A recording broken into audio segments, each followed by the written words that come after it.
किसान भाई, यदि आप गेहूं की खेती कर रहे हैं तो जिंक एक बहुत ही जरूरी पोषक तत्व हो जाता है जिसका प्रयोग आपको अपने खेतों में जरूर करना चाहिए। जिंक क्या होता है, ये कैसे काम करता है, इसको फसलों में आप कैसे अप्लाई कर सकते हैं, आप कैसे दे सकते हैं, इस बारे में पूरी जानकारी दी जाएगी। तो आप वीडियो में लास्ट तक बने रहें। यदि आपने हमारे चैनल को अभी तक सब्सक्राइब नहीं किया तो आप हमारे चैनल को सब्सक्राइब करके पास में लगी बेल आइकन को भी जरूर दबा लें। किसान भाइयों, ये जो जिंक होता है ये एक जरूरी पोषक तत्व होता है। और गेहूं में यदि हम इसमें जिंक की बात करें तो इसके 3 मुख्य काम होते हैं। वैसे जिंक का तो कई काम होता है, लेकिन इसके 3 बहुत मुख्य काम होते हैं। इसका एक जो शुरुआती काम होता है, जड़ों की वृद्धि को और नए-नए कल्लों के विकास को प्रोत्साहित करता है। जब आप इसमें शुरुआती अवस्था में यदि आप जिंक का प्रयोग करते हैं, तो एक तो इसकी जड़ें स्वस्थ बनेंगी, जड़ों का अच्छा विकास होगा और इसमें नए-नए कल्लों का अच्छा विकास होगा।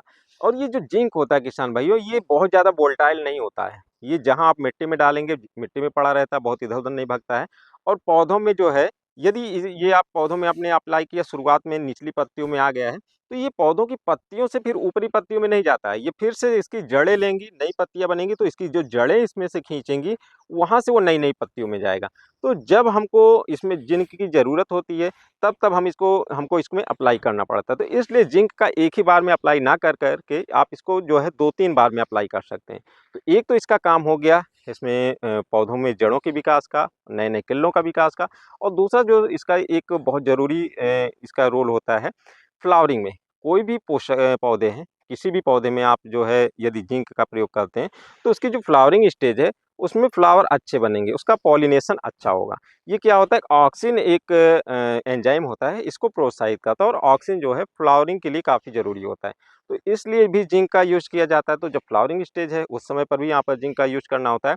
और जिंक का एक और काम होता है, ये कार्बोहाइड्रेट को, आपकी जो फसलें होती हैं, इसमें कार्बोहाइड्रेट की मात्रा को ये बढ़ाता है। और जो हमारी अनाज वर्गीय फसलें, जैसे धान हो गया और हमारा गेहूँ हो गया, मक्का है, बाजरा है, ज्वार है, इन सब में कार्बोहाइड्रेट ज़्यादा मात्रा में होता है। तो इस वजह से भी हमको जिंक की ज़रूरत होती है, जब दानों का विकास होता है उस समय पर भी। तो अब बात आ जाती है कि जिंक का प्रयोग हम अपने खेतों में कैसे करें। तो जो इसका सबसे पहला काम होता है किसान भाइयों, जब आप बेसल डोज में खाद डालते हैं तो उस समय पर आपको जिंक नहीं देना है, क्योंकि उस समय मैक्सिमम जो फास्फेटिक खाद डाला जाता है। और जिंक फास्फेटिक के खादों के साथ, मतलब जो डीएपी है और सुपर, इसके साथ मिलकर जिंक फास्फाइड बनाता है, जो एक पत्थर जैसा हो जाता है, तो वो घुलनशील अवस्था में नहीं रहता है। वैसे ये जो जिंक आप अपने खेतों में डालते हैं, ये जल्दी खत्म नहीं होता, आगे 2-3 फसलों के समय तक ये पड़ा रहता है। तो कुछ-कुछ मात्रा में मिलता है, कुछ ये अगर फास्फेटिक में कहीं मिक्स हो गया तो ये सॉल्युबल नहीं रह जाता है, यूज़ लायक नहीं रह जाता है।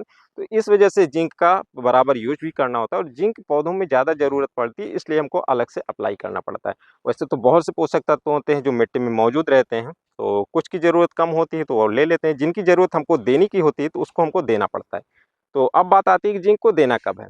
तो जिंक को हमको, जो पहले हम सिंचाई कर लेते हैं, उसके बाद यूरिया के साथ आप जिंक दे सकते हैं या फिर पोटाश के साथ जिंक दे सकते हैं। और जिंक में बहुत ज़्यादा तत्व नहीं मिक्स कर सकते। जब भी आप कभी जिंक जो 33% का आता है, जिंक सल्फेट मोनोहाइड्रेट, उसको आप कभी, यदि आपने स्प्रे करने के लिए या कभी आपने पानी में यदि घोला हो, तो आप देखेंगे, यदि जिंक में आप पानी डालते हैं तो थोड़ा-थोड़ा पानी डाल के आप घोलेंगे तो आसानी से वो घुल जाएगा।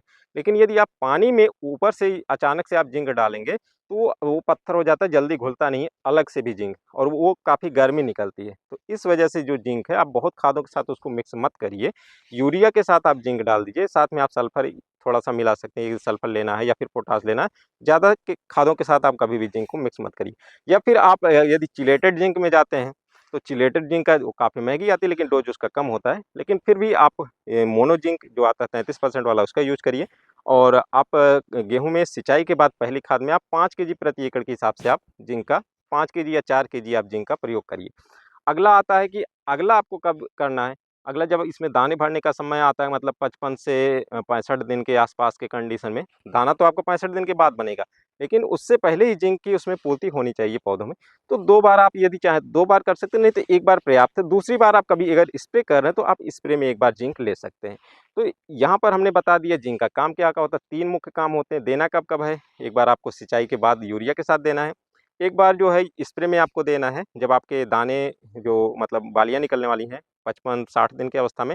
फिर एक बार यदि आप स्प्रे कर सकते हैं, और तो आप जब आपके खेत के दाने बनने वाले हैं, मतलब कि जब बालियाँ निकल गई और दाने भरने वाले हैं, उस समय पर कर सकते हैं। लेकिन ये थोड़ा, अगर प्रैक्टिकली देखा जाए तो थोड़ा कॉस्टली भी हो जाएगा, कि आपको स्प्रे करना पड़ेगा। नहीं कर सकते हैं तो मत करिए, उसकी कोई इतनी ज़्यादा ज़रूरत नहीं है।